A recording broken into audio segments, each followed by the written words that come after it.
Allez, calme, bien concentré. Allez, calme. Oui. La distance, garde ta distance. Bien ta garde, monte ta garde. C'est bien.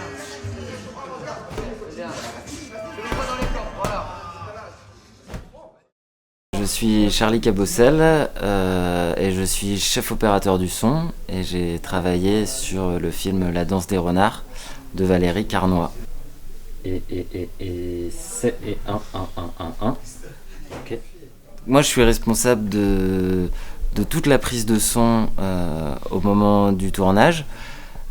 Pour ça je suis accompagné d'une équipe qui est constituée d'un perchman et d'un assistant son ou d'un stagiaire.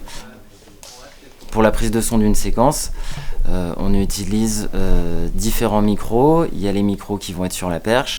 On utilise également des micros HF qui vont être sur les comédiens. On peut utiliser des micros d'appoint, des micros d'ambiance. Et moi, je suis responsable de recueillir toutes les sources qui vont être disposées sur les décors, de les mixer et de les proposer ensuite pour la post-production. Pendant le tournage du film, il y a eu plusieurs challenges, notamment le tournage de matchs de boxe, d'entraînement de boxe. Ils sont très compliqués parce qu'il y a beaucoup de bruit, il y a beaucoup d'ambiance, il y a de la foule, il y a des combattants, il y a des coachs et il y a un arbitre. Ça fait plein de choses à gérer en même temps. Nous, au son, on essaye d'isoler un petit peu les choses et de se concentrer sur ce qui est filmé à chaque fois.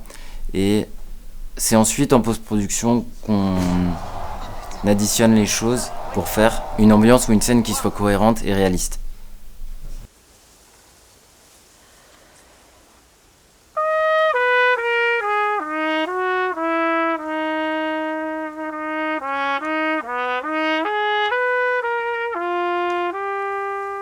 Il y avait un autre enjeu dans ce film qui était que la comédienne Anna qui joue Yas n'est pas du tout trompettiste. Donc on a dû enregistrer un trompettiste en amont du tournage.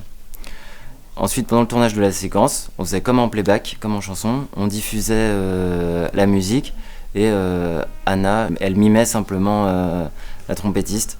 Et on a un vrai son de quelqu'un qui sait très bien jouer, quoi.